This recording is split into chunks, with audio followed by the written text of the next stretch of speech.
Class 9 का chapter 7 का प्रश्नावली 7.1 हम सीखेंगे आज। पूरा मतलब मैं सॉल्व करके दिखाऊंगा, प्रूव करने वाला सारा क्वेश्चन। जिसको भी हार्ड लगता है ना किसी भी प्रूव करने में, तो ये वीडियो देखने के बाद उसको पूरा ही आसान लगेगा।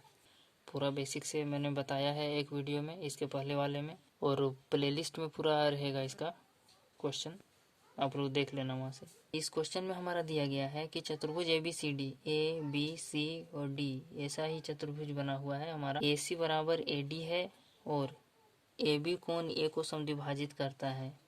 AB A को, इस एंगल को दो बराबर भागों में काट रहा है, समद्विभाजित करता है यानी कि दो भागों में समान बराबर से काट रहा है। दर्शाना है यानी कि सिद्ध करना है कि त्रिभुज ABC सर्वांगसम है त्रिभुज ABD के। ABC और ABD इसके सर्वांगसम है। और BC और BD के बारे में आप क्या कह सकते हैं, और ये भी पूछा है।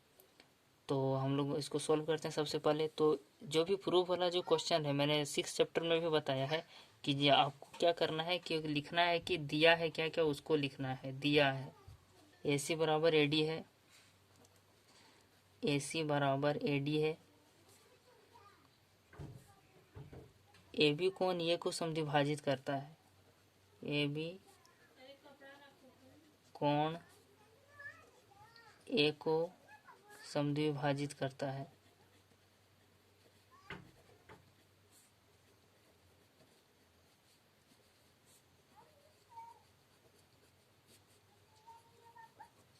अर्थात हमको ऐसे लिखना पड़ेगा, हम ऐसा लिख सकते हैं कि हमारा जो एंगल BAC है, एंगल BAC जो है वो हमारा इक्वल है BAD के, एंगल BAD के। अब हमको लिखना है कि इसमें सिद्ध क्या करना है। तो सिद्ध करना है त्रिभुज ABC सर्वांगसम है त्रिभुज ABD के। अब हम लोग लिखेंगे कि प्रमाण लिखने के बाद हम लोग लिखेंगे कि इसी पिक्चर में हम लोग क्या क्या चीज़ का यूज़ करके हम लोग बनाने वाले हैं। तो क्या यूज़ करेंगे, तो हम लोग इसमें सबसे पहले लेते हैं कि त्रिभुज ABC और ABD जो दिया है ना उसी को लिखते हैं। त्रिभुज ABC तथा त्रिभुज ABD में ABC के जो भी लिखना है वो इसके साइड लिखेंगे और ABD का इसके साइड लिखेंगे, ठीक है। तो ABC में AB जो है वो दोनों त्रिभुज में आ रहा है। देखो यहाँ पर ABC है और ABD है, तो AB तो कॉमन आ रहा है, तो AB is equal to AB लिख सकते हैं हम लोग। सिंपल सा बात। इसका कारण दे देंगे कि ये उभयनिष्ठ है।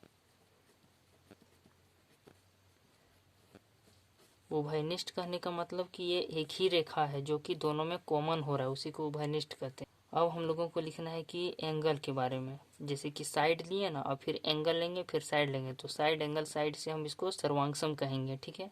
तो BAC एंगल BAC के साइड BAC लिखें और इधर के साइड क्या लिखेंगे BAD और इसका BAC इधर, क्योंकि ABC त्रिभुज का था BAC, और BAD जो एंगल है वो ABD त्रिभुज का एंगल है, तो इधर लिखेंगे। ये हम लोग क्या लिखेंगे, दिया है क्वेश्चन में, दिया है कि नहीं कि समद्विभाजित करता है यानी कि ऐसा चीज। अब हम लोगों को लिखना है कि ये हमारा AC जो है वो AD के बराबर है, तो AC को AC के तरफ लिखेंगे क्योंकि AC ABC त्रिभुज का है और AD जो है वो ABD त्रिभुज का है, और इसका रीजन लिखेंगे कारण कि दिया है। अब हम लोग लिखेंगे कि अतः साइड एंगल साइड सर्वांगसमता नियम से त्रिभुज ABC सर्वांगसम है त्रिभुज ABD के। इसलिए CPCT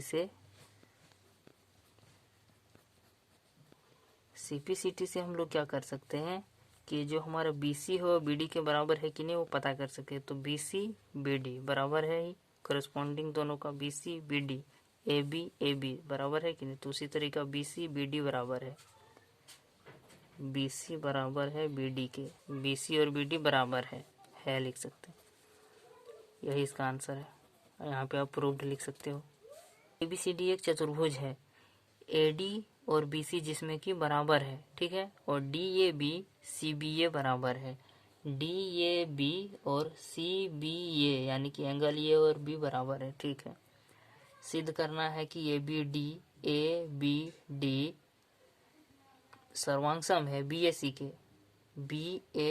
के, अच्छा, और BD बराबर है AC के, और ABD एंगल BAC एंगल के बराबर है, ABD एंगल यानी छोटा वाला एंगल और BAC यानी ये छोटा वाला एंगल इसके बराबर है। तो हम लोग देखते हैं कि नहीं, पहले तो हमें सर्वांगसम करना पड़ेगा। तो यहाँ पे आप देख सकते हो कि ABCD एक चतुर्भुज है, ठीक है, ABCD एक चतुर्भुज है जिसमें कि AD BC बराबर है, AD बराबर है BC के, ठीक है, ये नोट करते जाना। और हमें जो ट्रायंगल सिद्ध करना है वो क्या दिया है वो पहले आपको देखना है कि ABD और BAC, तो ABD यानी कि ये ट्रायंगल है, इसको आप एक बार हाईलाइट कर देता हूँ मैं समझाने के लिए।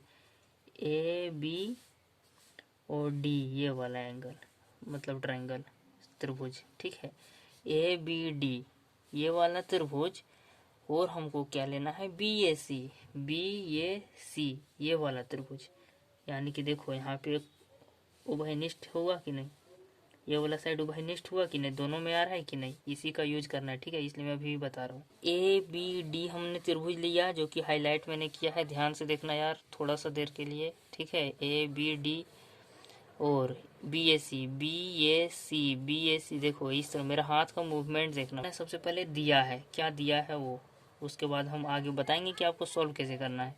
ABCD एक चतुर्भुज है, लिख देना ऐसे यार, ABCD एक चतुर्भुज है। फिर हमें लिखना है कि AD बराबर है BC के, ठीक है, BC के बराबर है AD, ये चीज़ भी हमें लिख दिया।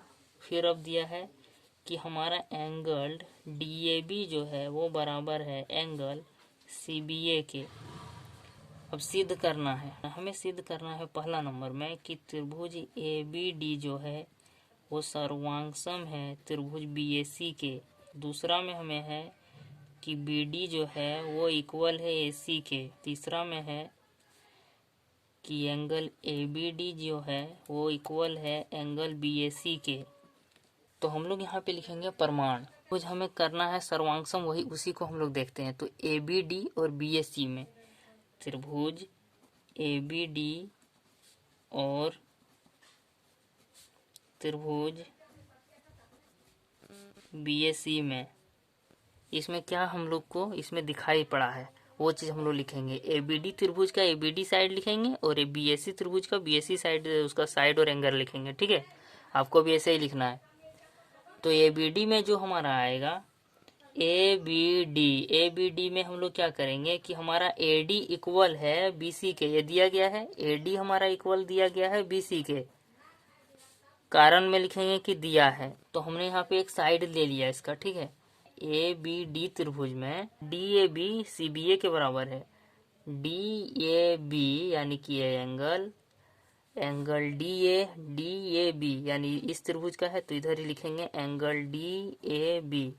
फिर लिखेंगे एंगल CBA क्योंकि CBA BAC त्रिभुज का है, ठीक है, BAC त्रिभुज में CBA है एंगल, ये दोनों आपस में इक्वल है, इसको भी क्या लिखेंगे कि दिया है। हम लोग यहाँ लिखेंगे कि AB जो है वो उभयनिष्ठ है, उभयनिष्ठ, अतः कि त्रिभुज ABD सर्वांगसम है त्रिभुज BAC के।